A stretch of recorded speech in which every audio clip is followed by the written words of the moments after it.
O ipê amarelo gigante no jardim da frente da casa dos meus pais não tinha mudado nada desde que eu era criança. Seus galhos imensos projetavam sombras profundas e frescas sobre um gramado tão impecável que poderia ser falso. Estacionei meu Toyota Corolla de 10 anos de idade bem atrás do Audi novo e reluzente do meu irmão. O cinza metálico do carro dele era tão polido que praticamente vibrava sob a luz da tarde.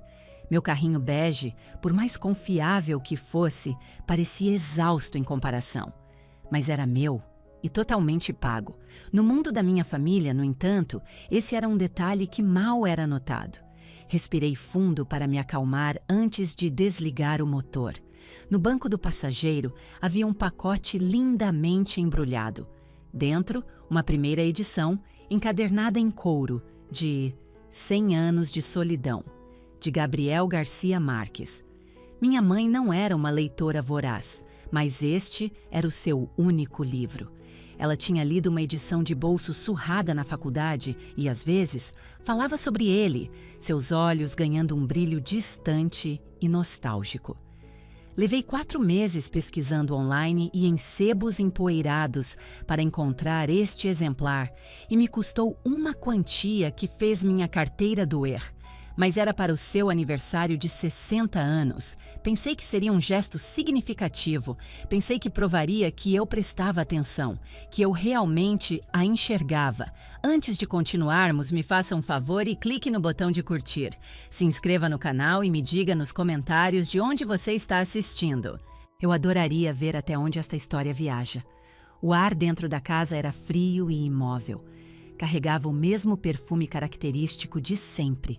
Uma mistura delicada do perfume floral caro da minha mãe e do Lustra Móveis, com cheiro de limão que meu pai usava nos móveis antigos. Era o cheiro de uma vida meticulosamente curada. Uma vida que não tinha tolerância para erros, nenhuma tolerância para o caos. E como eu era constantemente lembrada, nenhuma tolerância para alguém como eu.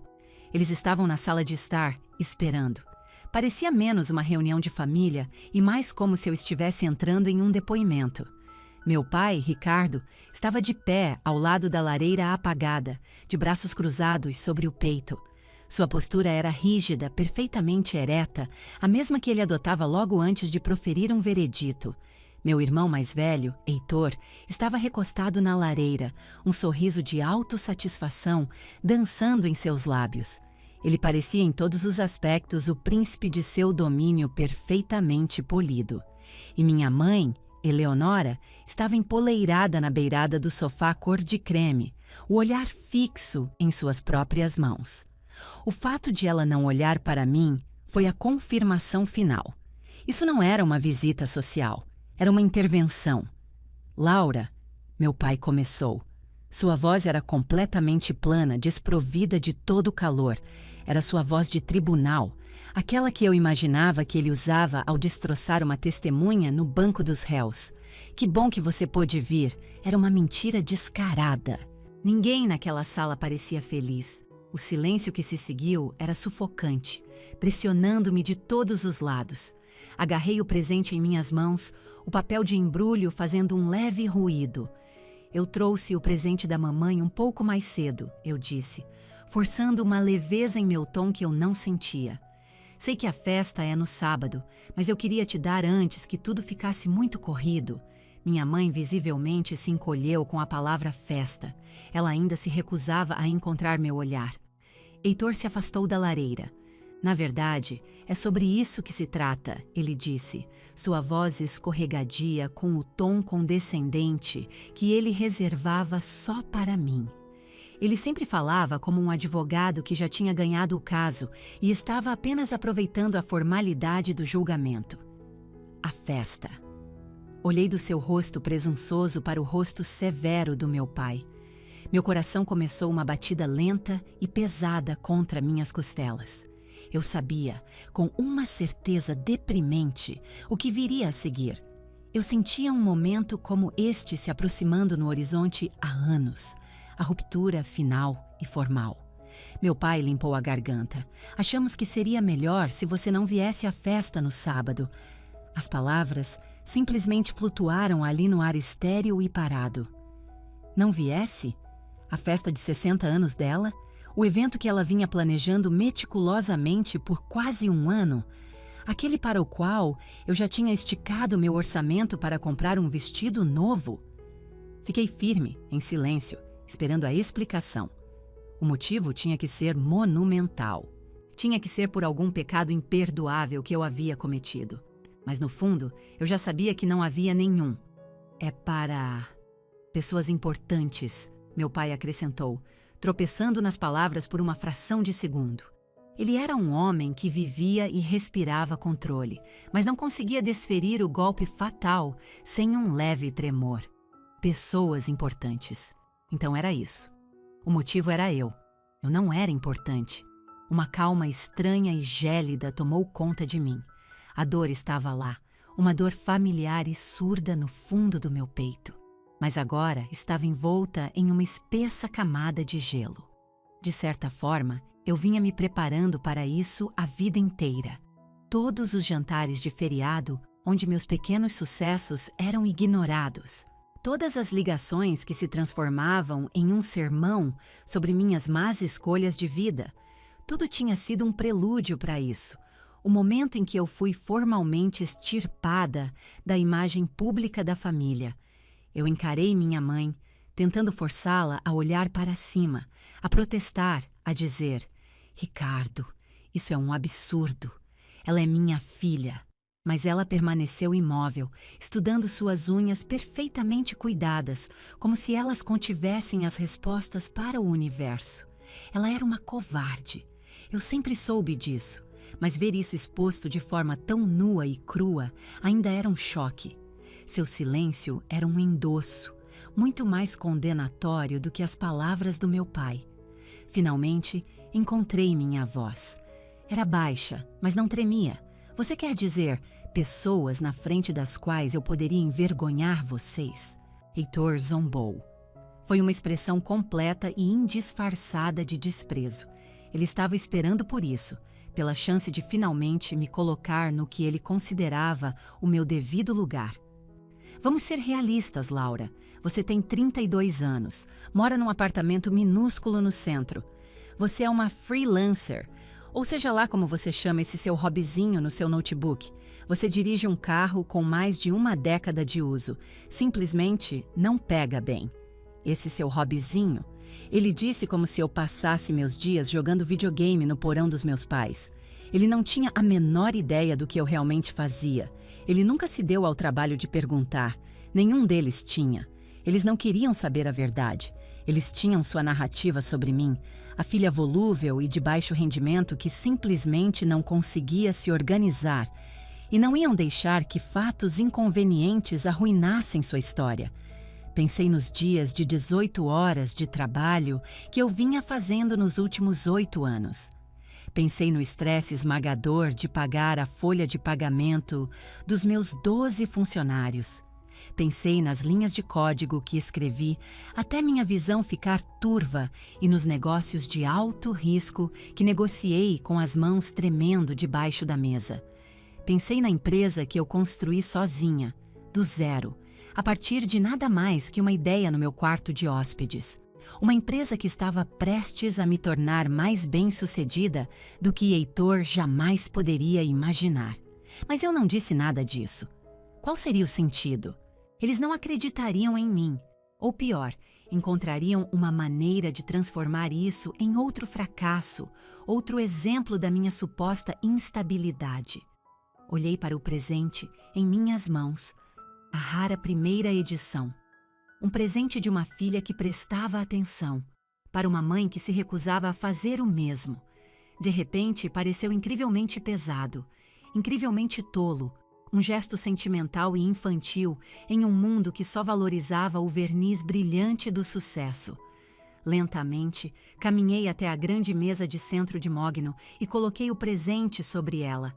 Eu não o deslizei, eu não o joguei, eu o posicionei gentilmente, metodicamente.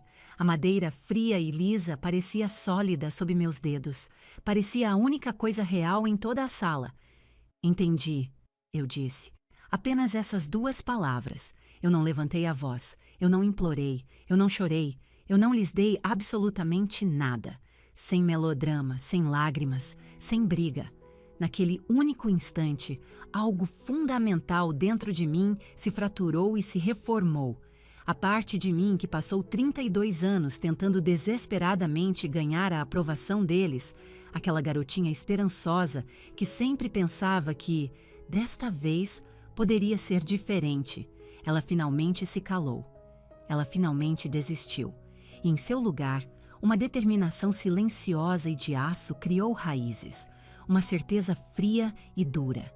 Eu tinha chegado ao meu limite. Eu não ligaria para eles para discutir. Eu não enviaria um e-mail longo e suplicante. Eu os deixaria ter sua festa perfeita com seus convidados importantes. Eu os deixaria pensar que tinham vencido. E eu deixaria o tempo e a verdade fazerem o resto. Eu me virei e saí da sala. Não olhei para trás. Podia sentir seus olhos nas minhas costas, provavelmente confusos com minha falta de uma saída dramática. Eles esperavam uma cena. Era o que sempre pensavam de mim, que eu era a emotiva, a instável. Saí pela porta da frente e voltei para o sol quente da tarde. Entrei no meu velho e confiável Toyota e girei a chave. Ao me afastar da calçada, olhei uma última vez no retrovisor. A casa perfeita com seu gramado perfeito estava lá, impassível. Parecia um museu, um lugar cheio de objetos que eram bonitos, caros e totalmente sem vida. Eu não chorei no caminho de volta para a cidade. Não senti raiva. Apenas senti silêncio. Um silêncio vasto e profundo. Era o som de uma porta pesada se fechando pela última vez. E naquele silêncio, fiz um voto a mim mesma. Eles tinham tomado a decisão deles. E agora, eu tomaria a minha. Crescer como uma Monteiro foi como ser uma participante involuntária em uma competição vitalícia que eu estava destinada a perder. Havia uma hierarquia tácita, mais rígida, tão inflexível quanto a escada social que minha mãe estava tão desesperada para subir. No topo de tudo estava Heitor, o filho de ouro, aquele que não podia fazer nada de errado. E na base estava eu, a filha esquecida. Heitor era 2 anos mais velho, mas poderia muito bem ser de um universo diferente. Ele foi para uma universidade de ponta, depois diretamente para uma prestigiosa faculdade de direito. Ele garantiu uma posição cobiçada em um grande escritório de advocacia em São Paulo, antes mesmo de passar na OAB. Ele se casou com uma mulher que minha mãe descrevia amorosamente como sendo de uma família excelente, o que era um código para o pai dela pertencer ao mesmo clube de golfe exclusivo que o meu. Eles compraram uma casa enorme em um condomínio fechado de luxo, completa com uma garagem para 4 carros e uma piscina de água salgada. Heitor era uma história de sucesso ambulante, prova tangível da criação superior dos meus pais. E então havia eu. Eu escolhi uma universidade estadual por seu renomado programa de ciência da computação, uma decisão que meu pai chamou de prática, eu acho, em um tom que a fazia soar como um prêmio de consolação. Eu não entrei para nenhuma república badalada. Não passei meus fins de semana fazendo networking em galas de ex-alunos. Aluguei um pequeno apartamento na cidade, dirigia um carro de segunda mão e possuía muito mais moletons do que vestidos de festa. Minha carreira não era algo que eles pudessem resumir de forma elegante em um de seus jantares. Ah, ela faz alguma coisa com computadores, minha mãe dizia, sua voz sumindo, como se os detalhes fossem complexos ou mundanos demais para elaborar. Por anos, a frase de efeito da minha mãe, seu escudo contra qualquer conversa real sobre minha vida, era: "A gente só quer o seu bem, Laura." Ela dizia isso com um sorriso tenso e forçado, geralmente logo após criticar meu apartamento, meu trabalho ou minha conspícua falta de um marido. A gente só se preocupa com você. Mas o que ela realmente queria dizer era: queremos algo de que possamos nos gabar para nossos amigos. Minha vida não era digna de ostentação. Não se encaixava na narrativa de sucesso pré-aprovada deles. A vida de Heitor era uma linha reta e previsível, sempre em ascensão.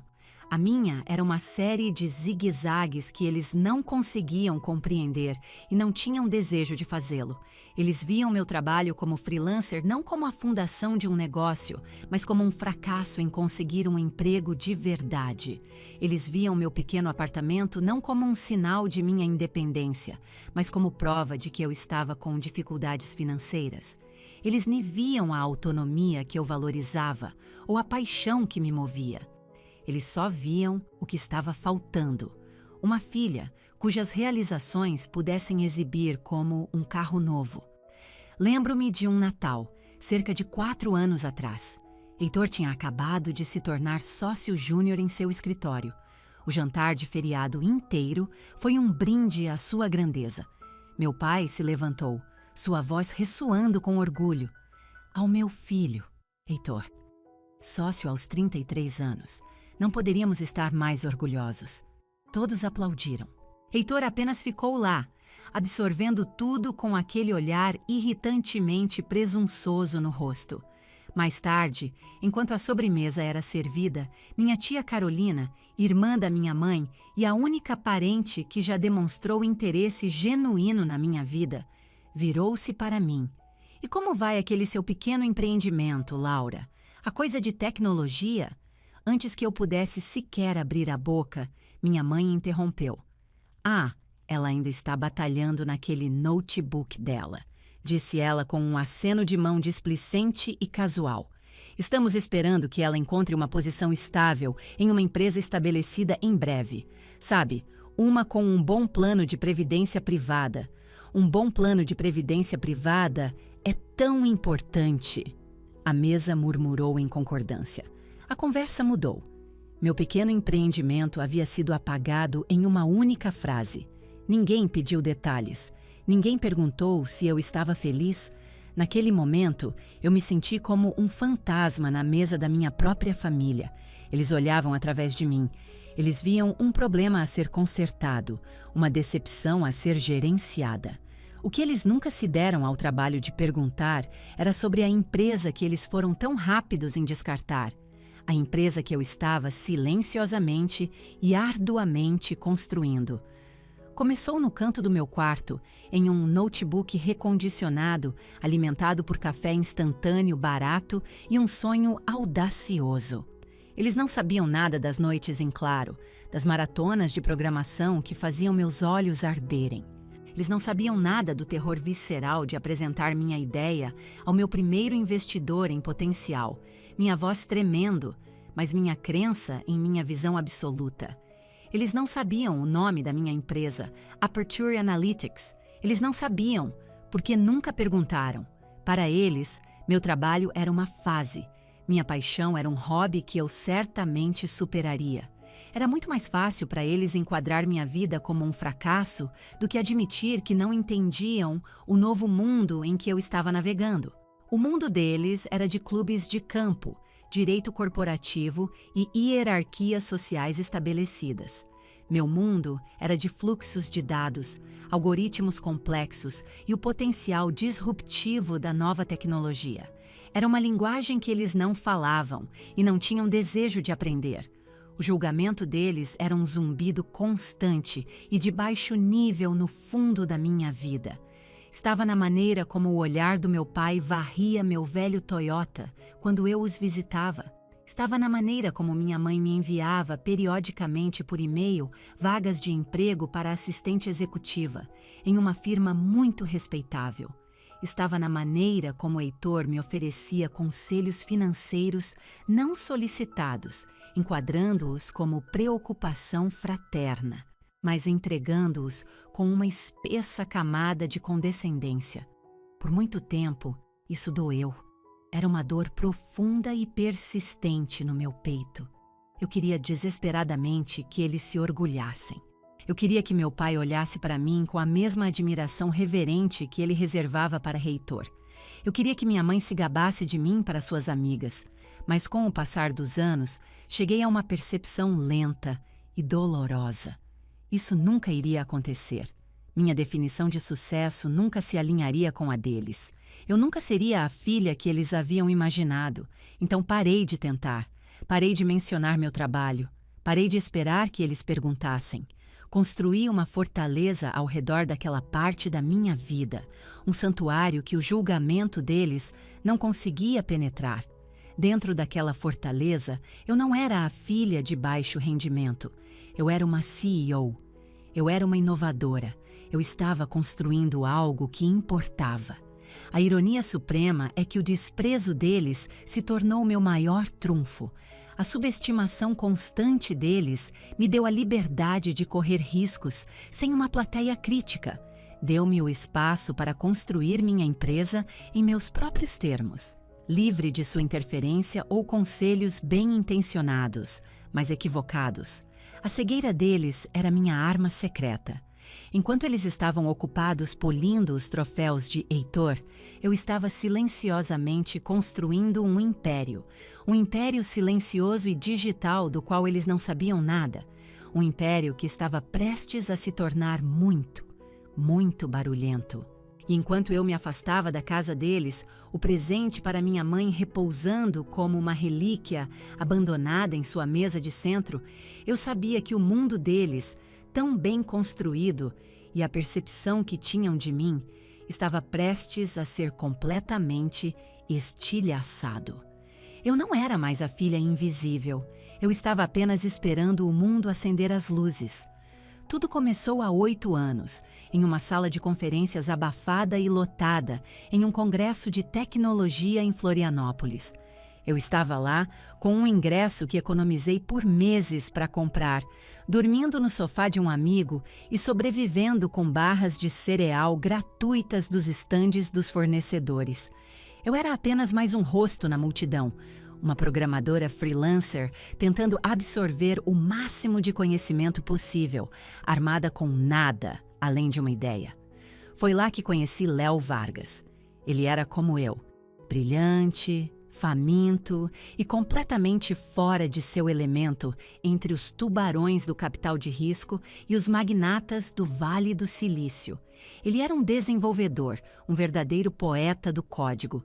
Eu era a estrategista, aquela que via o quadro geral, o mercado inexplorado que todos os outros estavam ignorando. Começamos a conversar durante uma pausa para o café, e isso se transformou em uma sessão de brainstorming de 3 horas. Contei a ele minha ideia, uma plataforma de análise de dados especificamente para pequenas e médias empresas. Eram empresas se afogando em seus próprios dados, mas incapazes de pagar pelas soluções massivas de nível corporativo que as grandes corporações usavam. Era um segmento enorme e negligenciado do mercado. Eu queria construir algo intuitivo, poderoso e acessível que pudesse capacitá-las a entender suas próprias informações. Léo entendeu imediatamente. Seus olhos se iluminaram enquanto eu expunha a visão. Antes que o congresso terminasse, tínhamos um nome: Aperture Analytics. Aperture, como a abertura na lente de uma câmera que deixa a luz entrar. Queríamos trazer clareza aos dados de nossos clientes. Nos primeiros 2 anos, a Aperture era apenas eu e Léo, operando do meu apertado apartamento de 1 quarto. Minha sala de estar era nossa sede. Tínhamos um quadro branco apoiado na parede e nossos notebooks equilibrados em pilhas de livros didáticos. Trabalhávamos 18 horas por dia, movidos por uma crença compartilhada e obsessiva no que estávamos construindo. Enquanto minha família me imaginava mal conseguindo pagar o aluguel, eu estava elaborando planos de negócios, codificando protótipos e ligando para potenciais clientes até minha voz ficar rouca. Cada centavo que eu ganhava com meus trabalhos freelancer era canalizado diretamente para a empresa. Eu comia miojo no jantar e dizia a mim mesma que era um investimento. Minha família achava que minha startup era um hobby bonitinho. Lembro-me de meu pai me chamando para uma conversa uma noite. Seu rosto uma máscara de falsa preocupação paternal. "Laura", ele disse, "este é um projetinho legal, mas é hora de ser realista e pensar em uma carreira de verdade. Ele se ofereceu para ligar para um amigo dele, para me conseguir uma entrevista para uma posição de nível básico em um banco. Eu recusei educadamente, dizendo que estava bem. Ele apenas balançou a cabeça com um suspiro pesado, o olhar em seu rosto dizendo claramente: "Quando ela vai crescer?" Aquela conversa foi todo o combustível que eu precisava. Eu estava mais determinada do que nunca a provar que ele estava errado. Não para ele, na verdade, mas para mim mesma. Léo e eu conseguimos nosso primeiro cliente pagante após 6 meses de propostas implacáveis. Era uma pequena rede familiar de padarias. Eles nos pagaram R$ 5.000 por uma licença de 1 ano. Lembro-me de segurar aquele cheque. Parecia R$ 1 milhão. Era validação. Era real. No 3º ano, tínhamos 50 clientes. Finalmente tínhamos receita recorrente suficiente para sair do meu apartamento e ir para um pequeno escritório compartilhado, um coworking. Contratamos nossos 2 primeiros funcionários. Eu não era mais apenas uma programadora e estrategista. Eu era uma CEO. Tive que aprender sobre impostos, sobre a folha de pagamento, planos de saúde e gestão de funcionários. Era ao mesmo tempo aterrorizante e estimulante. Enquanto Heitor impressionava nossos pais com suas vitórias legais e jantares em clubes de campo, eu estava aprendendo a construir uma cultura corporativa do zero. Enquanto ele fechava negócios em salas de reunião com painéis de mogno, eu estava de joelhos com minha equipe, montando mesas da Tokstok para nosso novo escritório. Estávamos construindo algo do nada. Os anos seguintes foram um turbilhão de crescimento. Refinamos continuamente nossa plataforma, adicionando novos recursos, e nossa reputação começou a se espalhar pelo boca a boca. Não éramos mais apenas a alternativa econômica, estávamos nos tornando a escolha mais inteligente e ágil. No 7º ano, os gigantes da indústria começaram a notar. Empresas da Fortune 500 estavam entrando em contato, solicitando demonstrações. Era surreal. O projetinho que minha mãe havia descartado estava agora no radar de algumas das maiores corporações do mundo. Então, cerca de 6 meses atrás, o e-mail chegou. Era da Innovatech Dynamics, um dos maiores conglomerados de tecnologia do planeta. Sua CEO, Isabela Ferraz, queria uma reunião. Ela era uma lenda, uma bilionária self-made, conhecida por seu intelecto afiado e sua capacidade incrível de identificar a próxima grande novidade. Nos encontramos na sede deles, em São Paulo, em uma sala de reuniões no último andar que era maior que todo o meu apartamento. Eu estava tão nervosa que meu estômago estava em nós. Mas no momento em que comecei a falar sobre a Aperture, o nervosismo desapareceu. Eu conhecia minha empresa por dentro e por fora. Eu conhecia seus pontos fortes, suas fraquezas e seu potencial ilimitado. Isabela Ferraz disse muito pouco durante a apresentação. Ela apenas ouviu, seus olhos penetrantes fixos em mim, ocasionalmente interrompendo com uma pergunta afiada e perspicaz. No final da reunião, um pequeno sorriso tocou seus lábios. "Você construiu algo notável, Sra. Monteiro", ela disse. 2 semanas depois, a oferta deles chegou na minha caixa de entrada. Eles queriam adquirir a Aperture Analytics. O número era tão grande que tive que ler o e-mail 3 vezes para ter certeza de que não estava alucinando. R$ 280 milhões. Minha parte pessoal, minha participação na empresa que comecei na minha sala de estar, valeria mais de R$ 150 milhões após os impostos. Léo e eu passamos semanas enterrados com advogados e contadores, navegando pelo exaustivo processo de due diligence. Foi o período mais intenso e estressante da minha vida. Minha família, é claro, não tinha ideia. Eu estava em teleconferências com advogados, negociando cláusulas multimilionárias, e minha mãe ligava para me lembrar de trocar o óleo do meu carro velho e pouco confiável. O abismo entre a minha realidade e a percepção deles sobre mim era quase cômico. Finalmente, marcamos a data de fechamento. O dia em que os papéis seriam assinados, o acordo finalizado, o dinheiro transferido. A data era sexta-feira, 12 de setembro, o dia anterior à festa de 60 anos da minha mãe, a festa para a qual eu agora estava desconvidada. A sala de reuniões na Innovatech Dynamics ficava no 60º andar.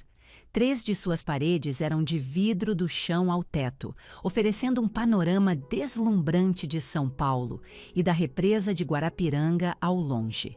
A água era de um azul safira brilhante, pontilhada com os triângulos brancos dos veleiros. A cidade se estendia abaixo de mim como um mapa vivo. Era o tipo de vista que pertencia a pessoas que possuíam coisas, empresas, arranha-céus, o mundo. Pela primeira vez, senti que eu poderia realmente ser uma delas. Sentei-me na cabeceira de uma longa mesa de madeira escura que refletia o céu como um espelho negro. Do outro lado estava Isabela Ferraz. Ela estava em seus 50 e poucos anos, com olhos aguçados e inteligentes e uma aura de calma inabalável. Ela não era intimidante, ela era sólida. Era o tipo de mulher que eu sempre aspirei a me tornar, poderosa, respeitada e inteiramente self-made. Ao meu lado, Léo parecia tão atordoado quanto eu. Nossos advogados estavam presentes, junto com uma equipe da Innovatech. Os documentos finais estavam dispostos sobre a mesa, uma pilha grossa de papel que representava 8 anos de nossas vidas. A assinatura em si foi surpreendentemente anticlimática. Não houve grandes discursos ou pronunciamentos dramáticos, apenas o sussurro suave de canetas caras deslizando sobre o papel. Assinei meu nome repetidamente, cada assinatura parecendo mais pesada que a anterior. A cada traço, um capítulo da minha vida se fechava e um novo começava. A garota que havia começado uma empresa em seu quarto se fora. A mulher que acabara de vender essa empresa por 9 dígitos estava sentada em seu lugar. Quando a última página foi assinada, um dos advogados fechou uma pasta com um baque suave e final. "Parabéns", ele disse radiante. "Está feito." Uma onda de alívio me invadiu tão intensamente que quase me deixou tonta. Tinha acabado. Os anos de estresse, de incerteza, de apostar tudo em mim mesma, tudo valera a pena. A equipe de Isabela começou a recolher suas coisas, mas ela permaneceu sentada. Ela olhou para mim, um calor genuíno em seu sorriso. "Você deveria estar incrivelmente orgulhosa, Laura", ela disse. "O que você e o Léo construíram é extraordinário. Estamos empolgados para ver até onde podemos levar isso a partir daqui." "Obrigada", consegui dizer, minha voz baixa. "Obrigada por ver o potencial." Olhei para a represa, para a extensão infinita de azul. "O momento é perfeito", murmurei. Isabela ergueu uma sobrancelha. "Grandes planos para o fim de semana para comemorar?" Uma pequena e triste risada me escapou. "Algo assim", eu disse. Eu não pretendia contar a ela, mas algo em seu olhar direto e sem julgamento me fez sentir que eu podia. Ela não era minha família. Ela não julgaria. "É o fim de semana do aniversário da minha mãe", eu disse simplesmente. "O aniversário de 60 anos dela. Há uma grande festa para ela amanhã à noite." Fiz uma pausa, depois acrescentei o detalhe final e absurdo. "Eu não fui convidada." Isabela piscou. Ela era uma mulher que havia navegado pelo mundo cruel dos negócios globais, mas isso pareceu genuinamente surpreendê-la. "Desculpe, o quê?" ela perguntou, inclinando-se ligeiramente para saber à frente. "A própria filha dela? Pelo amor de Deus, por que não?" Dei de ombros, o gesto parecendo pequeno e patético nesta sala vasta e poderosa. Eles não acham que eu tenho sucesso o suficiente. Acham que eu seria um constrangimento na frente dos amigos importantes deles. As palavras soaram ainda mais absurdas ao dizê-las em voz alta, neste lugar, neste momento. Isabela me encarou por um longo tempo, processando a insanidade daquilo. Então ela fez a pergunta que estava pairando no ar. "Então, ela não sabe?" Ela não tem ideia de que a filha dela acabou de se tornar uma magnata da tecnologia com uma fortuna de 9 dígitos. Eles acham que eu não tenho um emprego de verdade, respondi. Eles acham que eu apenas brinco no meu computador. E então, nós duas começamos a rir. Não foi uma risada alta e feliz. Foi uma risada baixa e incrédula, tingida com uma ironia profunda e agridoce. Estávamos rindo da pura e impressionante absurdidade de tudo aquilo. A piada cósmica. Ali estava eu, no auge absoluto da minha vida profissional, tendo acabado de fechar um negócio que faria ondas na indústria de tecnologia. E no mundo minúsculo e isolado da minha família, eu ainda era a ovelha negra, a filha que não conseguia se dar bem, a fracassada. Bem, Isabela disse finalmente, balançando a cabeça em descrença. Eles vão ter uma baita surpresa. Ela se levantou, estendendo a mão. Parabéns novamente, Laura. Vá aproveitar seu fim de semana. Você mais do que mereceu. Apertei sua mão, seu aperto firme e constante. Obrigada, Isabela, eu disse. Enquanto Léo e eu descíamos no elevador expresso e silencioso, os números no visor diminuíam. 50, 40, 30, nos trazendo de volta à terra. Você está bem? Léo finalmente perguntou, sua voz gentil. Acho que sim, eu disse.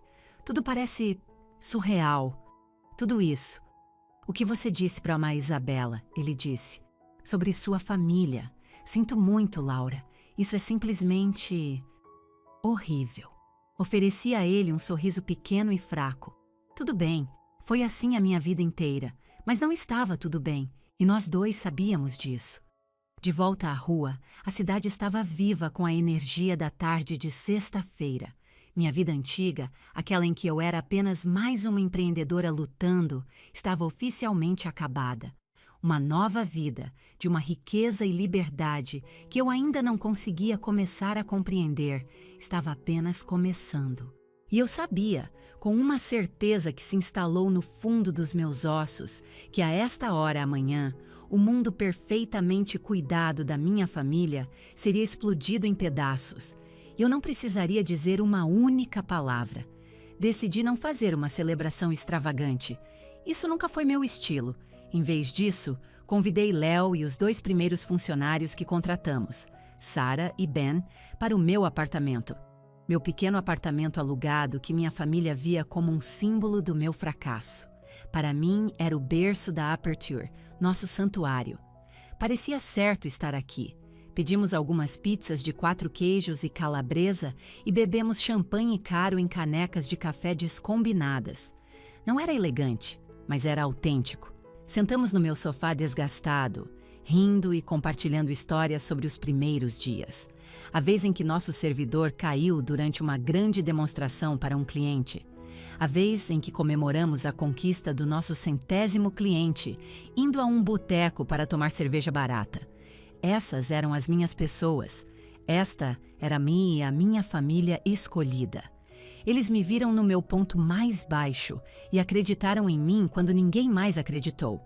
A Aperture, Léo disse, erguendo sua caneca. E a Laura, a CEO mais silenciosa, mas mais tenaz que eu já conheci. Não estaríamos aqui sem você. A nós, eu disse, minha voz embargada pela emoção. Brindamos com nossas canecas. Era pouco depois das 18 horas quando Sarah, que estava navegando em seu celular, soltou um suspiro repentino. Meu Deus, Laura, ela disse, seus olhos arregalados. Você tem que ver isso. Ela virou o celular na minha direção. Era uma manchete do Valor Econômico.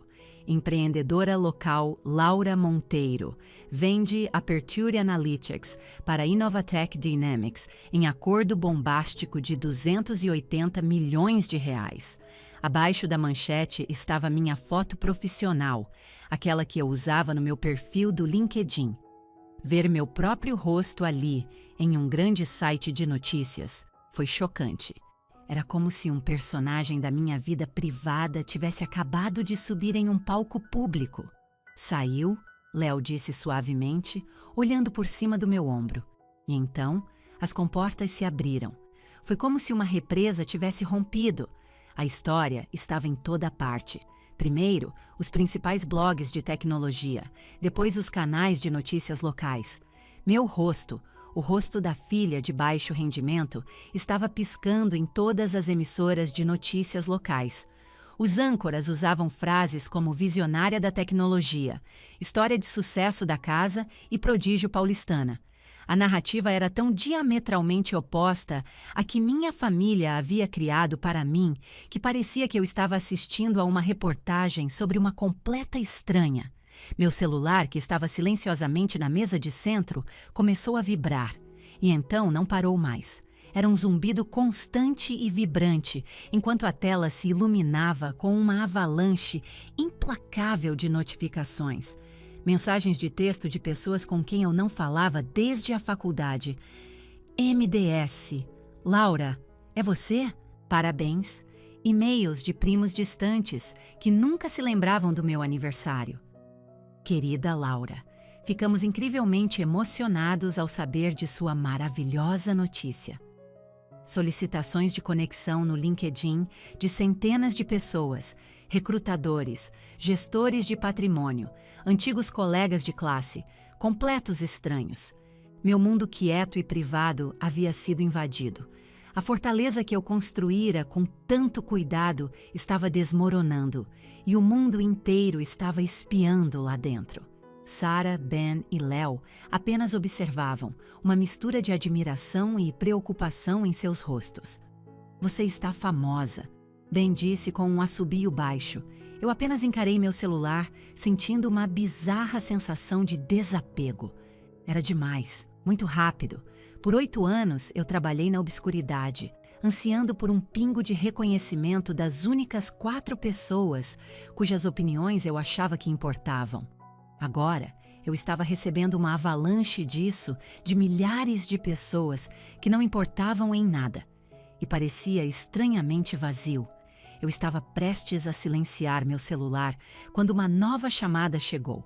A tela se iluminou com um nome que eu estava temendo e esperando. Mãe. O zumbido parou. A sala ficou em silêncio. Meus amigos olharam para mim, seus sorrisos comemorativos substituídos por expressões de apoio. Eles sabiam de toda a história. Eles sabiam exatamente o que aquela ligação significava. Minha mãe estava na festa dela agora mesmo. Sua festa perfeita para seus amigos importantes. Eu podia imaginar a cena perfeitamente, o opulento clube de campo, as suaves melodias de um quarteto de cordas, o tilintar das taças de champanhe. E eu podia imaginar o momento exato em que alguém naquela festa viu a notícia em seu celular. Os sussurros se espalhando como fogo. Os olhares confusos e inquisitivos lançados em direção aos meus pais. A fachada bela e impecável se partindo bem no meio. O nome dela brilhava na minha tela, um farol de um passado do qual eu estava tentando escapar e um futuro que agora eu era forçada a confrontar. A filha invisível era de repente, ofuscantemente visível, e sua mãe estava na linha. Respirei fundo. Minha mão estava surpreendentemente firme quando peguei o celular. Olhei para Léo e ele me deu um pequeno aceno de encorajamento. Deslizei para atender. Levei o celular ao ouvido, uma estranha sensação de calma se apoderando de mim. Ao fundo, eu podia ouvir o som fraco e abafado de um quarteto de cordas, tocando algo clássico e caro. Era a maneira trilha sonora da festa da minha mãe, de sua vida perfeitamente curada. Mas por baixo havia uma energia nervosa e caótica, o murmúrio baixo de dezenas de vozes falando ao mesmo tempo. Laura? A voz da minha mãe era um sussurro agudo e trêmulo. Era uma voz que eu nunca tinha ouvido antes. Minha mãe estava sempre composta, seu tom medido e controlado. Esta era a voz de alguém cujo mundo estava girando fora de controle. Oi, mãe, eu disse, minha própria voz surpreendentemente calma. É verdade? Ela perguntou, as palavras saindo em uma única corrida de pânico.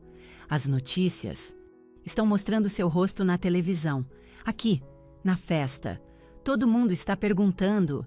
Estão dizendo... Estão dizendo que você vendeu sua empresa por centenas de milhões de reais. Eu não respondi imediatamente. Deixei suas palavras pairarem no ar, deixando-a ouvir como soavam insanas. O segredo que eu guardei por 8 anos era agora a principal atração em seu aniversário, uma festa para a qual Niti eu não fui considerada digna de comparecer. Todo mundo está olhando para mim, ela repetiu, sua voz falhando. Estão todos encarando, estão perguntando por que você não está aqui. Ao fundo, o burburinho da festa ficou mais alto, os murmúrios se tornando mais distintos. Eu podia distinguir fragmentos de perguntas. Essa é a filha dela? Eleonora, você nunca mencionou 280 milhões? A própria fundação de sua posição social estava desmoronando em tempo real, e minha mãe estava me ligando do epicentro do colapso. De repente, a voz dela desapareceu, substituída pelo tom agudo e furioso do meu irmão. Ele deve ter arrancado o telefone dela. Você poderia ter nos contado, Laura. A voz de Heitor era um chicote verbal. Não havia preocupação, nenhuma parabenização, apenas raiva pura e não diluída. Você sabia que isso ia acontecer. Você armou pra gente. Você fez isso de propósito para nos fazer parecer idiotas. A acusação era tão quintessencialmente Heitor. Em seu universo, nada nunca era culpa dele. Se ele parecia idiota, devia ser porque alguém havia conspirado contra ele. A noção de que ele mesmo se fez parecer idiota era uma impossibilidade que seu ego não conseguia processar. Uma risada amarga quase escapou dos meus lábios, mas eu a contive. Eu não lhe daria a satisfação de uma resposta emocional. Mantive minha voz tão calma e plana quanto um lago congelado. Eu disse a vocês que era uma empreendedora, eu disse. Por anos. Vocês riram de mim, chamaram de hobbyzinho. O papai me disse para arrumar um emprego de verdade. O que exatamente vocês queriam que eu dissesse que vocês teriam acreditado? Você poderia ter nos avisado, ele cuspiu. Você poderia ter nos alertado que essa notícia sairia hoje à noite. Meu Deus, Laura, você tem alguma ideia de como isso nos faz parecer? Todo mundo aqui, todos os sócios do papai, meus clientes, todos eles acham que somos pessoas horríveis que renegaram a própria filha. Bem, pensei, se a carapuça serviu. Vocês me renegaram, Heitor. Eu disse, as palavras claras e precisas. Ou você se esqueceu da nossa conversa há 3 dias? Aquela em que você me disse que eu não era apresentável o suficiente para a festa da mamãe? Aquela em que você listou todos os meus supostos fracassos? Ele gaguejou, incapaz de formar uma frase coerente. Ele estava tão acostumado a estar na ofensiva, a ter todas as cartas, que não sabia como reagir quando suas próprias palavras eram usadas como uma arma contra ele. Então, uma terceira voz interrompeu. Meu pai. Seu tom era forte, autoritário. Era a voz que ele usava para consertar problemas. E naquele momento, eu era o problema que precisava ser consertado. Laura, já chega, ele disse, sua voz um rosnado baixo. Me escute. Você precisa vir para o clube. Agora. Diremos a todos que foi um simples mal-entendido. Você pode vir, dar um oi e podemos deixar tudo isso para trás. Consertar isso. Ele me queria dizer consertar nossa família fraturada. Ele me queria dizer curar os anos de negligência e dor. Ele queria dizer consertar sua reputação. Ele queria que eu aparecesse e atuasse, que fizesse o papel da filha amorosa e bem-sucedida e deixasse seus estimados convidados à vontade. Ele queria que eu varresse a crueldade deles para debaixo do tapete em nome das aparências. Era a história da minha vida inteira. Eu realmente considerei por uma fração de segundo. Imaginei-me entrando naquela festa. A música pararia abruptamente. Todas as cabeças se virariam. Eu seria o centro do universo, a filha pródiga, retornada. Eu poderia ter meu momento de triunfo, vê-los todos se humilharem. O pensamento era tentador, uma fantasia doce e sombria. Mas e depois? Eu estaria jogando o jogo deles novamente. Eu estaria correndo para o resgate deles. Eu estaria limpando a bagunça deles. E ao fazer isso, eu estaria implicitamente dizendo a eles que estava tudo bem, que a forma como me trataram não importava agora que eu tinha dinheiro. Um suspiro profundo escapou dos meus lábios. Era o suspiro de uma vida inteira de exaustão. Não, eu disse. Como assim? Não? Meu pai exigiu, sua voz carregada de incredulidade. Eu não vou, repeti, minha voz suave, mas inabalável. Não havia mais raiva nela, apenas uma finalidade profunda e pacífica. Vocês me disseram que eu seria um constrangimento. Vocês me disseram que eu não pertencia. Não vou passar minha noite provando que vocês estavam errados. E também não vou passar provando que estavam certos. Fiz uma pausa, deixando o silêncio se estender, ouvindo a respiração pesada e frustrada do meu pai do outro lado. O jogo acabou, finalizei. E eu não vou mais jogar. E com isso, encerrei a chamada. Coloquei o celular de volta na mesa de centro e olhei para meus amigos. Seus rostos eram uma mistura de choque e orgulho radiante. Uau! Sara sussurrou. Respirei fundo e peguei minha caneca de champanhe. Minha mão tremia um pouco, mas pela primeira vez na minha vida eu me senti completa e totalmente livre. O jogo tinha acabado e eu não tinha apenas vencido, eu tinha abandonado o campo para sempre. Eu não estava lá para testemunhar as consequências, é claro. Mas minha tia Carolina me ligou no dia seguinte e pintou a cena para mim em detalhes vívidos e gloriosos. Ela estivera na festa, uma espectadora relutante de toda a implosão. Segundo ela, a noite havia começado exatamente como minha mãe havia orquestrado. Um evento perfeito e brilhante. O salão de festas do clube de campo era um mar de creme e dourado. Um quarteto de cordas tocava Vivaldi suavemente no canto. Garçons de jaquetas brancas impecáveis moviam-se silenciosamente pela multidão com bandejas de champanhe e canapés delicados. Todos que eram alguém em sua estratosfera social estavam lá, vestidos a rigor, trocando beijos no ar e elogios educados e sem sentido. Minha mãe estava em seu elemento, deslizando pelo salão como uma rainha, meu pai e Heitor a flanqueando, como príncipes leais. A primeira rachadura na fachada impecável apareceu por volta das 18h15. Um convidado, um dos rivais de negócios do meu pai, estava olhando para o celular. Seus olhos se arregalaram. Ele cutucou o homem ao lado dele, que então pegou seu próprio celular. Em minutos, um pequeno grupo se formou em torno de uma grande televisão no bar adjacente do clube. O noticiário local da noite estava no ar, e meu rosto também. Tia Carolina disse que a atmosfera mudou quase instantaneamente. A conversa baixa e refinada foi substituída por uma onda de sussurros excitados e urgentes. A história se espalhou pela festa como um contágio. A filha da Eleonora, aquela que não está aqui, vendeu a empresa, 280 milhões. Meus pais, ocupados aceitando platitudes de aniversário, estavam alheios a princípio, mas então eles notaram os grupos. Viram a maneira como as pessoas, de repente, olhavam para eles. Não mais com admiração bajuladora, mas com uma nova e faminta curiosidade. Foi Heitor quem finalmente foi investigar. Tia Carolina disse que ele voltou para a mesa deles pálido, seu sorriso habitual completamente apagado do rosto. Ele sussurrou algo para meu pai, que então transmitiu para minha mãe. Foi quando minha mãe fez sua ligação frenética para mim. Depois daquela ligação, as coisas foram de mal a pior.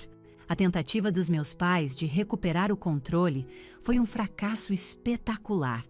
Meu pai tentou fazer um brinde para redirecionar a atenção da sala de volta para o aniversário marcante da minha mãe, mas foi inútil.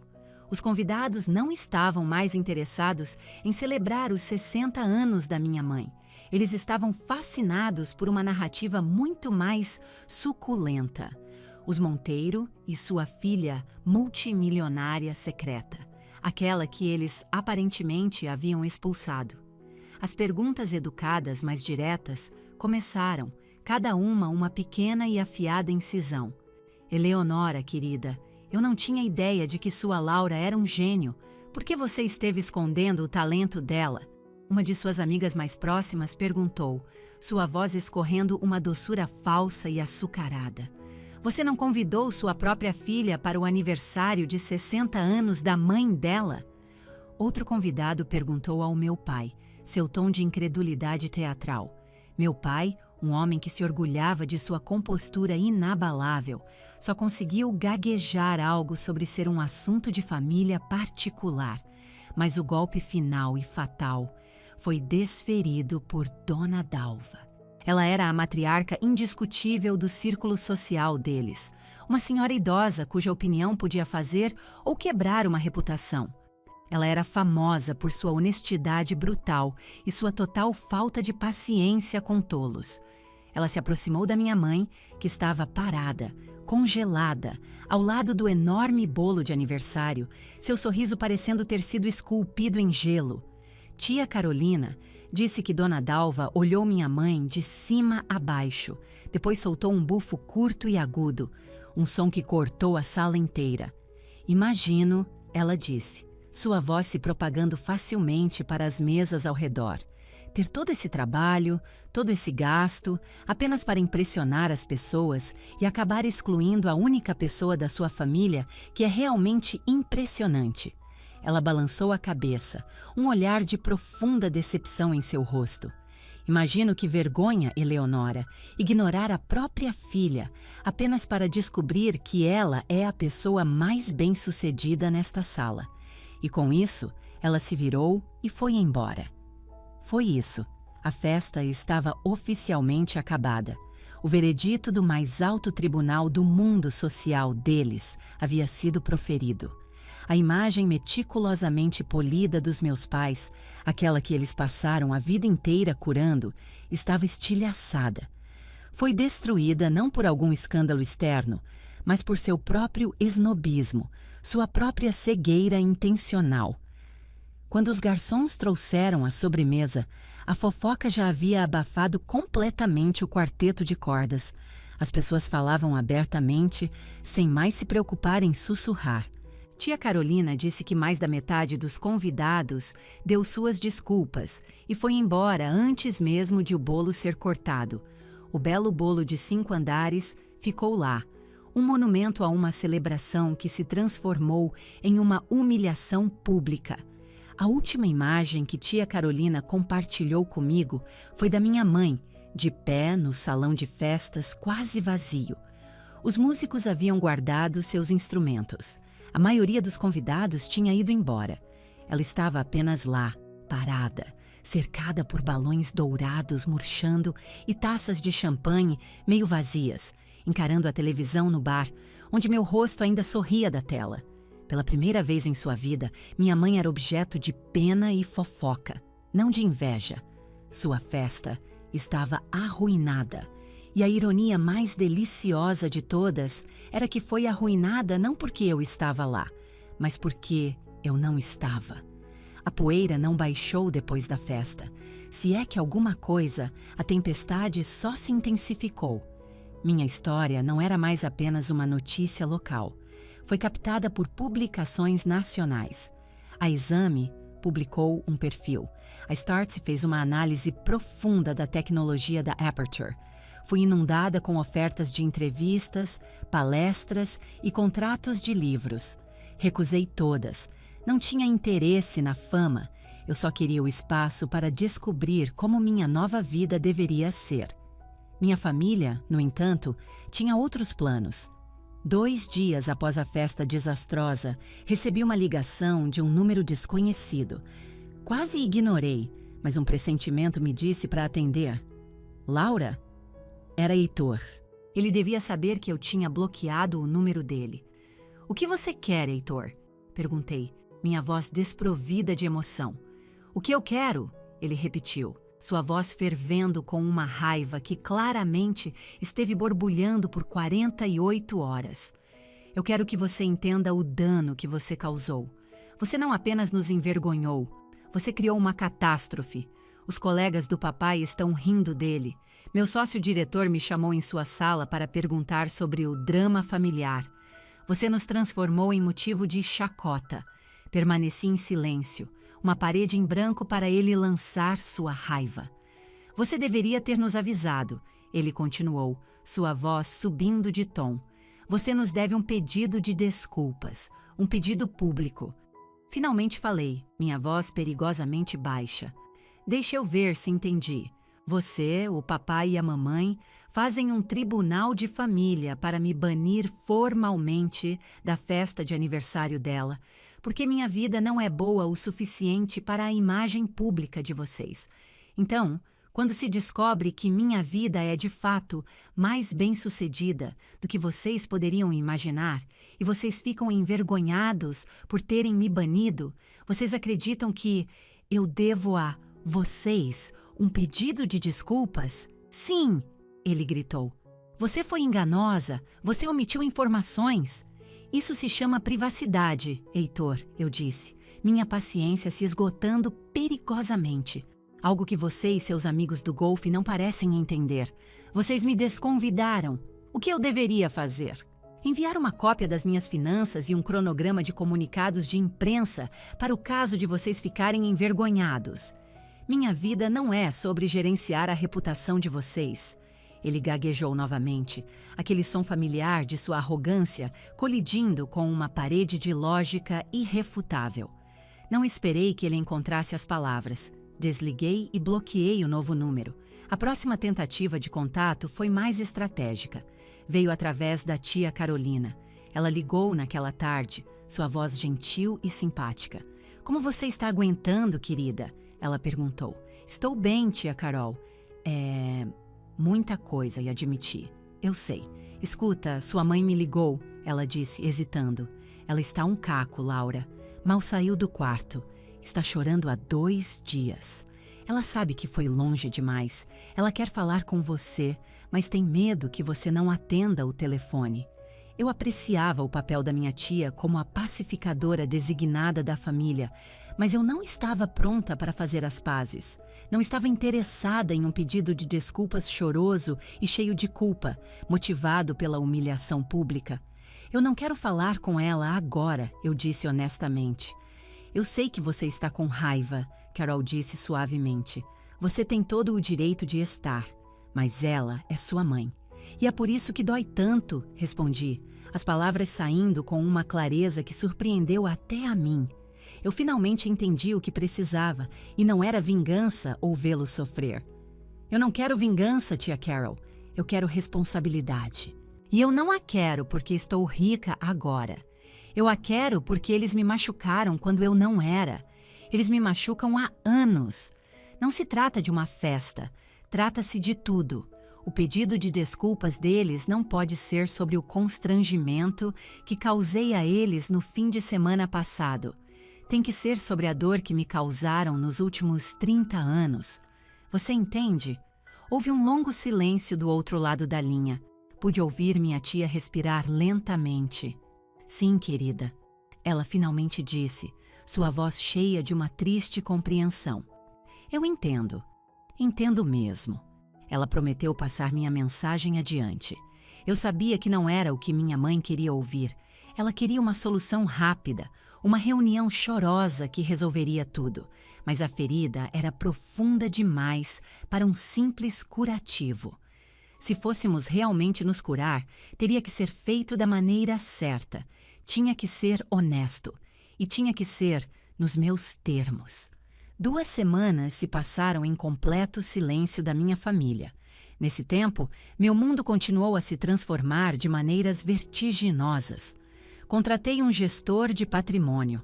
Comprei um carro novo, um SUV simples e seguro, pagando à vista.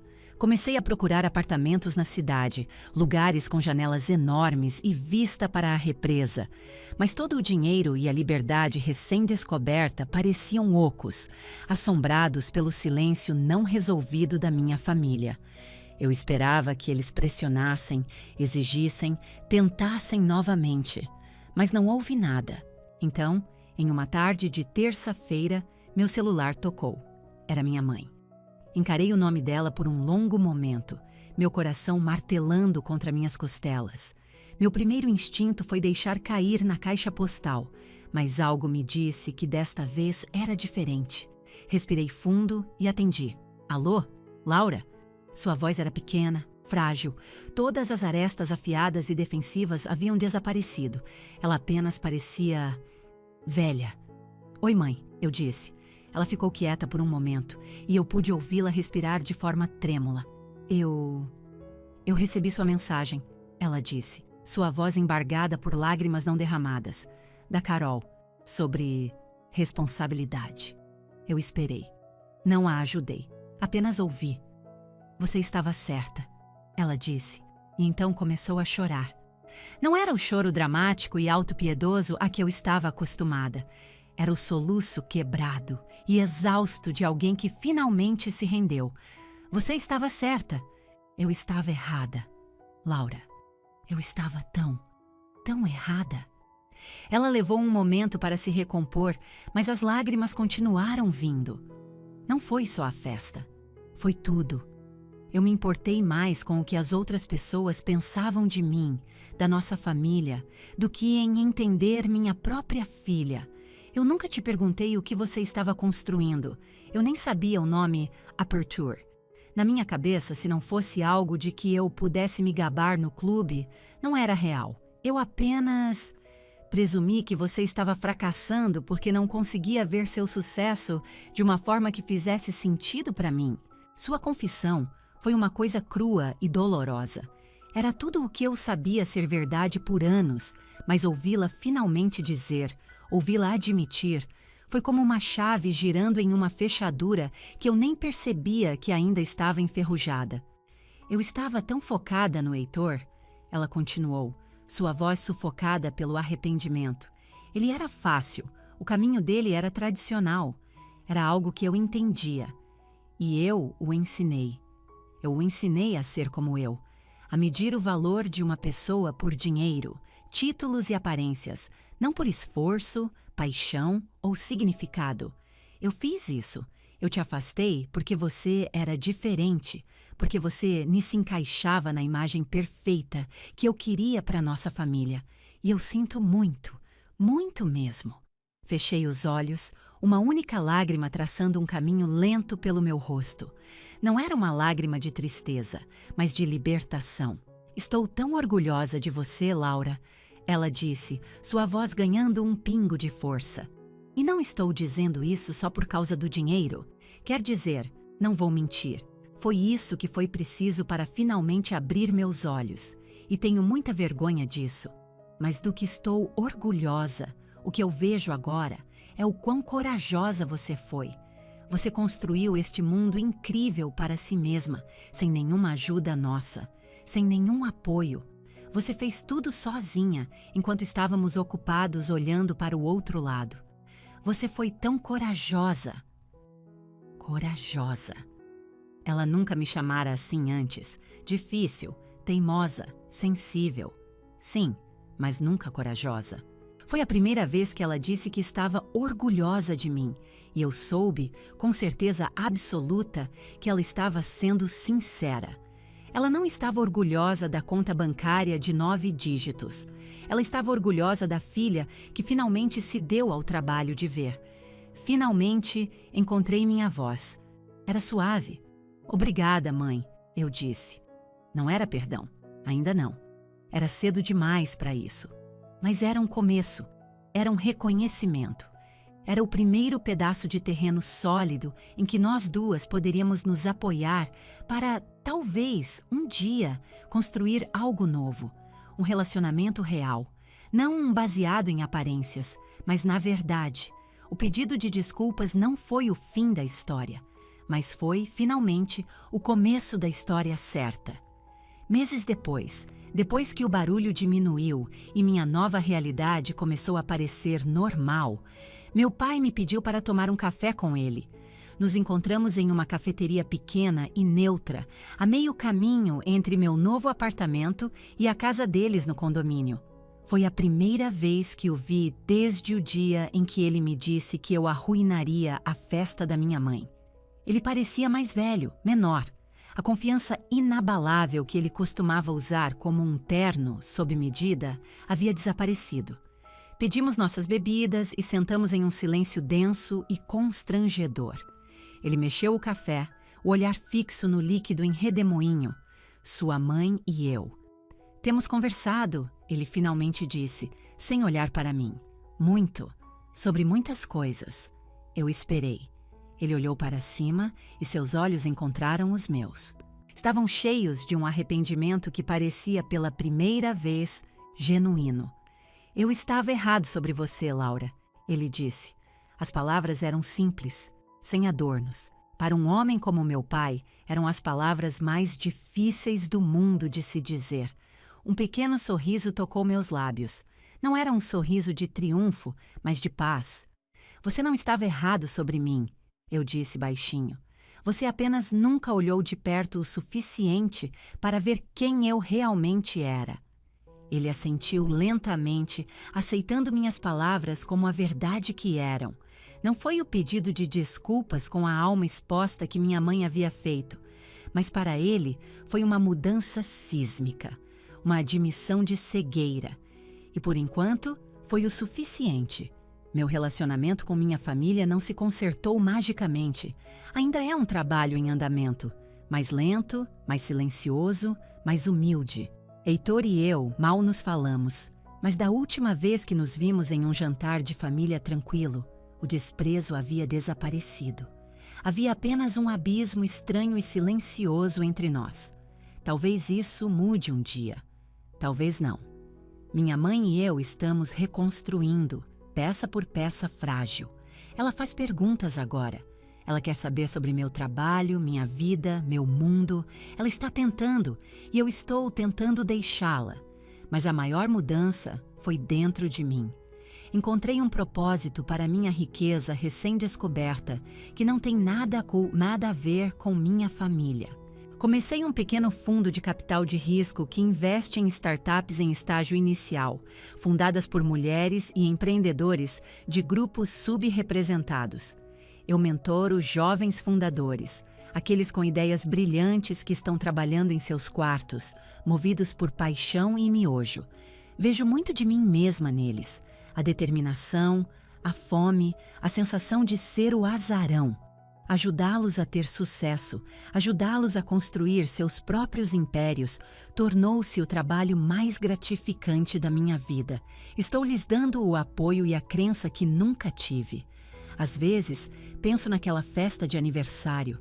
Penso na raiva, na humilhação, na satisfação e na vindicação. Mas a lição que carrego comigo não é sobre vingança, é sobre valor. Minha família não conseguiu ver meu valor até que o mundo atribuiu um valor monetário a ele. Mas meu valor sempre esteve lá. Estava nos dias de 18 horas, nas linhas de código, na coragem que foi preciso para construir algo do nada. Você não precisa invadir uma festa para fazer uma entrada. Você não precisa gritar para ser ouvido. Saí da casa deles naquele dia, em silêncio. E no final, aquele silêncio foi a coisa mais poderosa que eu poderia ter dito. Às vezes, a melhor vingança não é vingança alguma. É apenas o sucesso silencioso, inabalável. Fim da história.